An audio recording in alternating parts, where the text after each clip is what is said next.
Salut tout le monde, c'est David, bienvenue sur la chaîne En route vers l'autonomie, chaîne où on parle et on agit autour du thème de l'autonomie. Et aujourd'hui, on n'agit pas, on réagit. Une fois n'est pas coutume.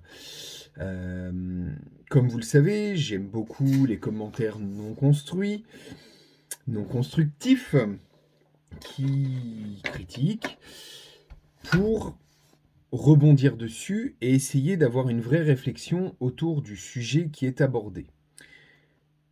Et aujourd'hui, c'est même mieux que ça, c'est que c'est une vidéo dans laquelle on parle de moi, une fois n'est pas coutume, hein, visiblement, ça devient un sport chez certains, et où on me prête des propos que je n'ai jamais eus.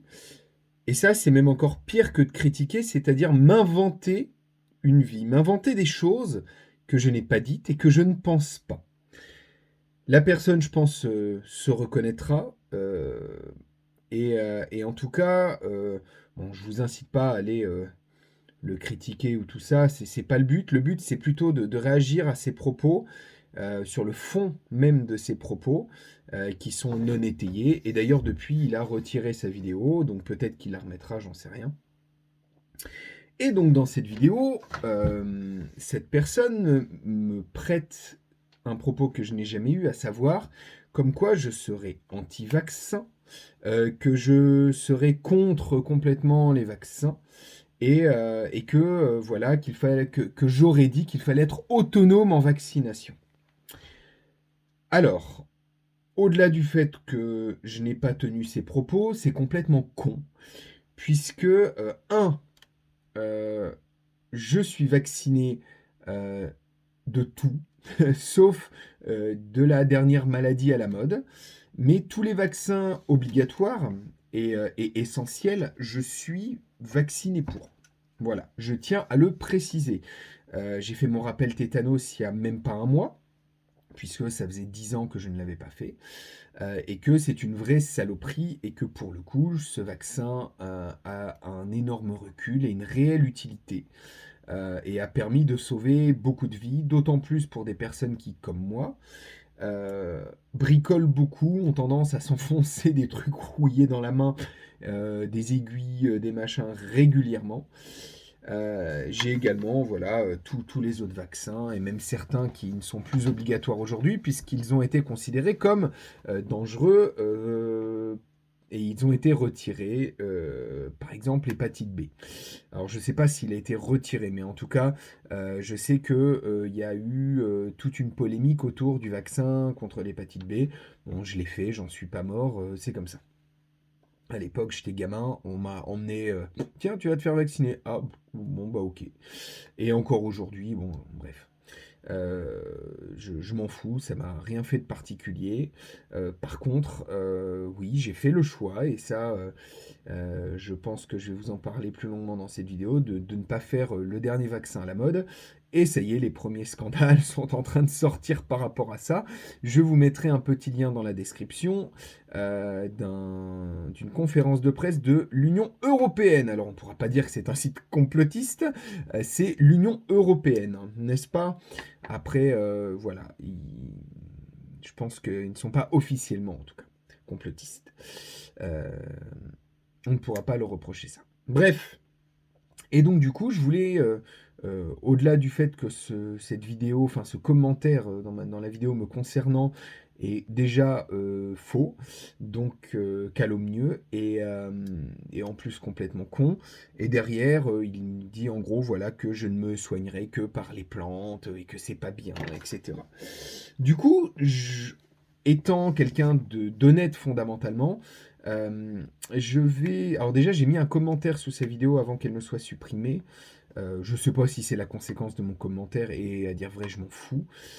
Mais par contre, je tenais à remettre l'église au centre du village. Dans ce commentaire, je lui expliquais donc que j'étais vacciné de tout, qu'effectivement je n'avais pas fait le dernier vaccin à la mode, qui n'était pas obligatoire. Et donc du coup, vu qu'il n'est pas obligatoire, par principe, c'est un choix libre et éclairé. Et j'ai fait le choix de ne pas le faire, point. J'ai choisi les contraintes qu'il y avait avec. Je les ai subies et je m'en fous royalement. C'est un choix. La liberté qu'il prône si bien, visiblement, ne s'applique qu'à lui et pas aux autres. moi, je considère que la liberté est propre à chacun et que elle doit être respectée dans la limite où elle ne porte pas préjudice à d'autres. Et le fait, moi, de ne rien m'être injecté n'a pas porté préjudice à d'autres, puisqu'il est maintenant de notoriété publique, admis publiquement par Pfizer notamment, comme quoi ça n'empêchait pas la transmission, même si pendant longtemps on nous a suriné sur le fait que ça empêchait la transmission, ce n'est pas le cas. Et c'est maintenant prouvé que ce n'est pas le cas. Donc du coup, ma liberté n'a pas fait de mal à d'autres. Donc elle est propre à moi-même, alors que la liberté, on pourrait me dire, ouais, mais parce que voilà, je préfère dire les choses avant qu'elles ne soient déformées. Euh, Bien sûr, nous n'avons pas la liberté de tuer quelqu'un, puisque tuer quelqu'un contrevient à sa liberté à lui, à sa liberté de vivre.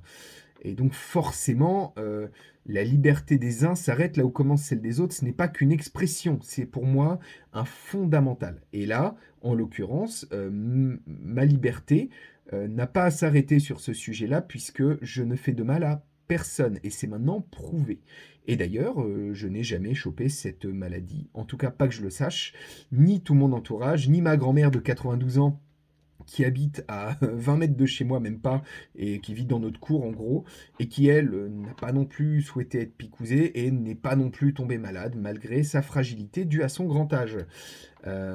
Et bien entendu, il faut savoir que dans mon entourage, j'ai également des gens qui sont vaccinés contre le rhume 19.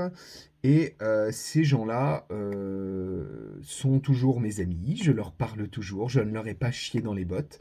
Je considère que s'ils l'ont fait, c'est leur choix, leur responsabilité et leur liberté. Et pour moi, la liberté des autres, je l'accepte. Cette personne qui a une chaîne YouTube et qui m'a critiqué, je suis d'ailleurs toujours abonné à sa chaîne YouTube, euh, il a fait ce choix, c'est très bien. Il n'a pas à critiquer celui des autres. Chacun est libre de faire ce qu'il veut. Je ne tiens pas rigueur aux autres de leur choix personnel tant que ce choix ne m'atteint pas. Et je ne m'amuse pas à les critiquer. D'accord?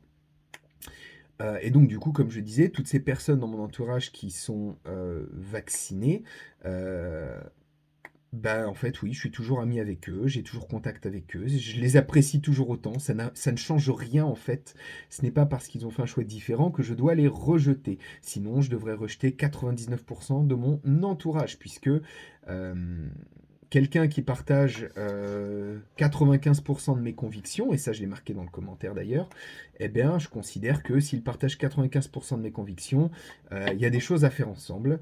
Si les 5% restants, bien entendu, ne sont pas d'immondes saloperies, je vais extrapoler volontairement, ce n'est pas du tout mon propos, je vais faire dans l'ironie, je préfère prévenir avant que ce soit déformé. Si j'avais 95% de points communs avec Hitler, mais que les 5% restants, c'était l'exécution de tous les juifs, eh ben, je serais contre. Voilà, ce ne serait pas mon ami. Mais j'ai des amis avec qui je partage de nombreuses convictions, mais certains choix sont différents des miens. J'ai des amis véganes. Oui, je vous jure, j'ai des amis véganes. Salut Dado et Manon. Et c'est des gens que j'adore. Voilà.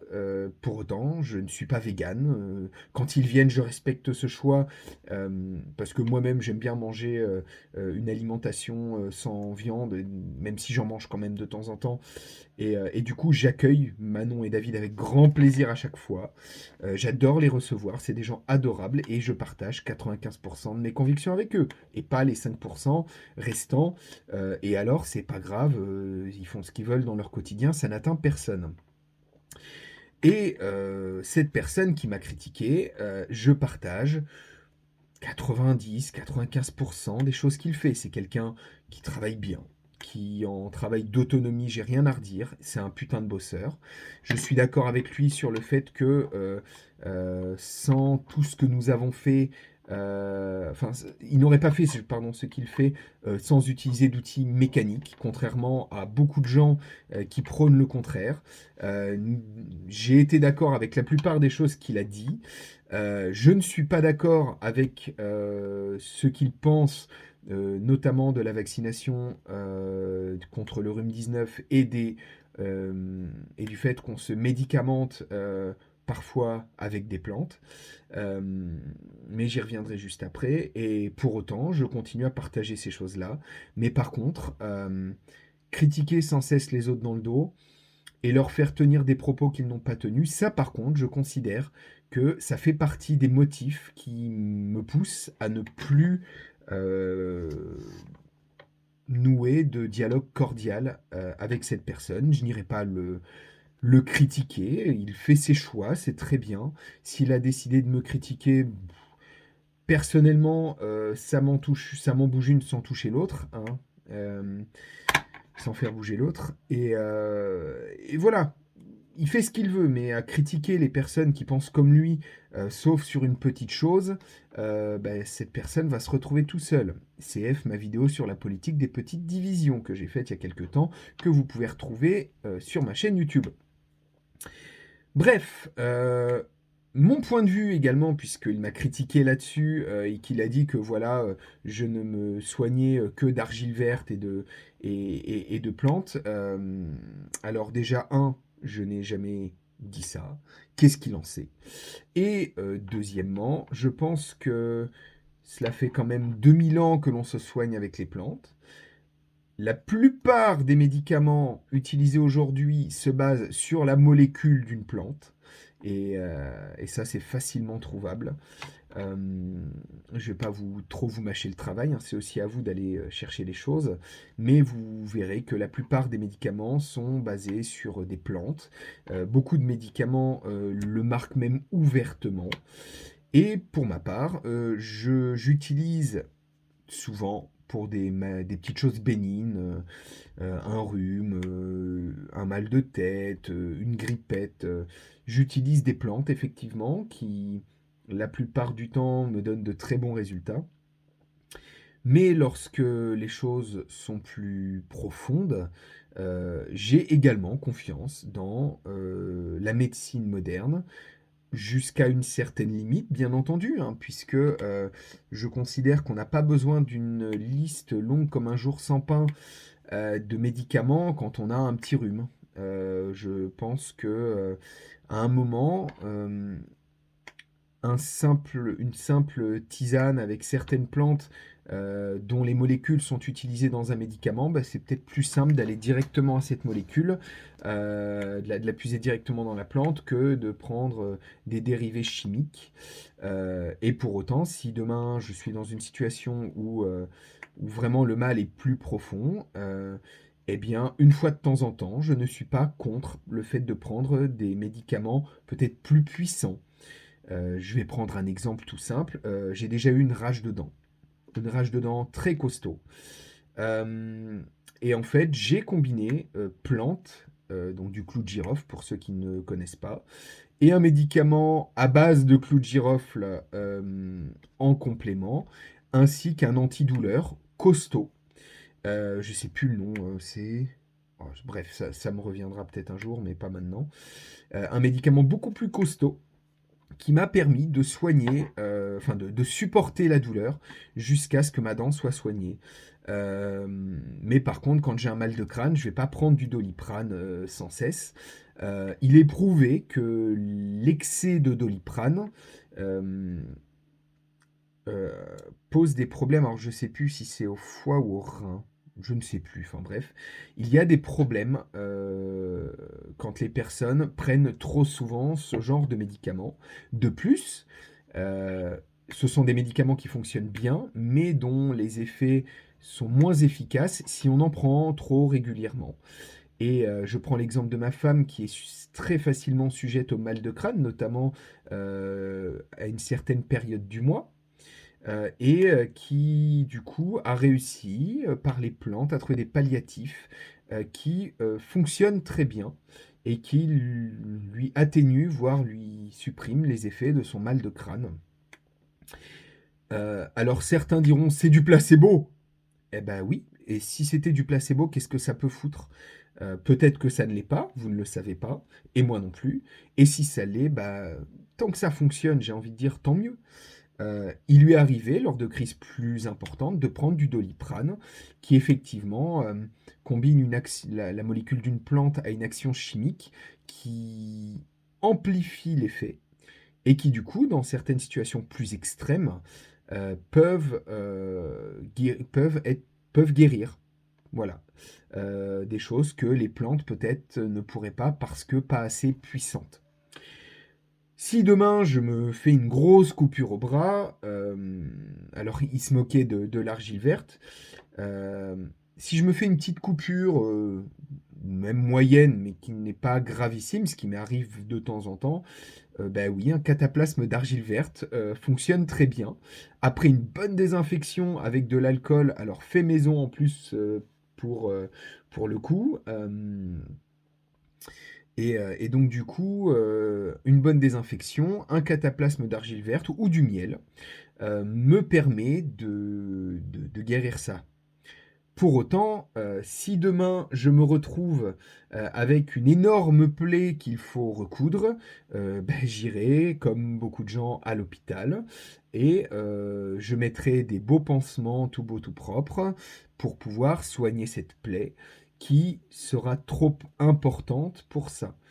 En fait, le problème des gens aujourd'hui, et je conclurai là-dessus, c'est que les gens voient toujours tout noir ou tout blanc. Le problème de beaucoup de gens, c'est que soit tu es pour, soit tu es contre.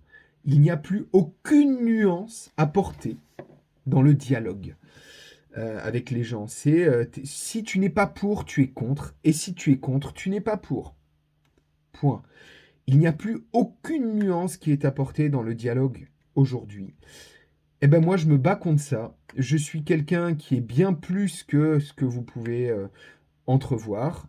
Je suis quelqu'un qui est tout en nuances. Je suis quelqu'un qui essaye de faire en sorte que les gens réfléchissent un petit peu, sourcent les choses, fassent des expériences, même si il faut faire attention lorsqu'on fait une expérience, il faut que ce soit dans un cadre où cela ne met pas votre vie en danger. Par exemple, je ne dirais pas à quelqu'un qui est atteint d'un cancer ne fais pas de chimio. Par contre, en parallèle de cette chimio, alors moi, si je le ferai ou pas, je ne sais pas, je n'y ai pas été confronté. En parallèle de cette chimio, je lui dirais, essaye de comprendre ce qui a pu entraîner cela. Est-ce que tu te surmédicamentes? Est-ce que tu manges sainement? Est-ce que Parce qu'en fait, il y a beaucoup de choses. C'est que les maladies sont multifactorielles. Il n'y a pas si tu fais ça, tu auras ça. Il y a des personnes qui fument pendant 50 ans qui ont un cancer des poumons et des personnes qui ne fument pas et qui s'en chopent un également. Euh, on ne peut pas dire ceci va faire cela, mais il faut avoir une réflexion sur son mode de vie. Et cette personne, qui est encore assez jeune, donc qui m'a critiqué, peut-être qu'un jour, il sera confronté au fait que ses choix d'injection, ses choix de médicamentation lui poseront certains problèmes. Il suffit de regarder la liste des effets secondaires sur les médicaments, il y en a toujours. Sur les plantes, alors bien entendu sur les plantes comestibles et sur les plantes médicinales, en tout cas connues comme telles depuis des milliers d'années, hein, la médecine chinoise a quand même soigné beaucoup de monde. Euh, Eh bien, cette personne peut-être aura regretté certains de ses choix, peut-être pas. Je ne suis pas en train de dire ça va arriver, mais il faut à un moment comprendre qu'il faut garder de la nuance. Et peut-être que moi, en me soignant par les plantes, voilà, peut-être que je vivrai très longtemps en bonne santé, peut-être que je vais me choper un cancer dans 6 mois, je sais pas, un cancer du cul. Bref, désolé, je suis un peu taquin, mais je ne sais pas, et à un moment, lui non plus, et il faut arrêter de critiquer en permanence les personnes qui ne pensent pas comme vous sur un point bien précis. Euh, Bref, cette vidéo dure depuis 20 minutes, je ne vais pas m'éterniser. Essayez d'apporter de la nuance dans votre quotidien. Si vous croyez à 100% en la sacro-sainte science, sachez qu'à une époque, la science disait que la Terre était plate. Euh, mais pour autant, la science a également évolué. La science a également appris de ses erreurs. Aujourd'hui, elle en fait toujours et elle en fera toujours. Et aujourd'hui, n'oubliez pas de regarder le lien qu'il y a dans la description. Aujourd'hui, certains scandales commencent à sortir par rapport à l'injection du rhume 19. Peut-être que la plupart d'entre vous, et je souhaite et je pense que la plupart d'entre vous n'auront rien, mais pensez que certaines personnes ont pu avoir des soucis à cause de ça. J'ai un ami qui a perdu son papa à cause de ça. Et c'est prouvé, ça a été noté que c'est à cause de l'injection contre le rhume 19 qu'il est décédé. Euh, et donc du coup, un peu de nuance et de retenue quand vous vous moquez de quelque chose, parce que derrière, il y a des êtres humains. Derrière, il y a des gens qui peuvent avoir souffert par rapport à ce que vous dites. Y apporter un peu de nuance dans vos propos, que ce soit pour ça ou pour d'autres choses, hein. Je ne réponds pas, je ne fais pas une vidéo pour chaque commentaire déplaisant, sinon j'en ferai souvent. Euh, mais en tout cas, sachez que lorsque vous, vous apportez quelque chose comme ça en commentaire, que vous le faites, n'oubliez pas qu'il y a quelqu'un derrière l'écran. Et parlez en ayant tous les éléments à votre disposition. Là, notamment sur le fait que je suis vacciné pour tout, sauf pour le rhume 19. Bon, et bien sûr, j'ai jamais voyagé en Afrique, donc je n'ai pas tous les vaccins contre la fièvre jaune, les machins qui n'existent pas chez nous. Mais en tout cas, tous ceux de chez nous, je les ai bien, sauf celui-ci. Et donc, du coup, avant de critiquer, renseignez-vous un petit peu mieux, avant de prêter des propos aux gens qui ne l'ont pas tenus. Autre petit exemple, très rapide, et j'en conclurai là-dessus parce que la vidéo est très longue.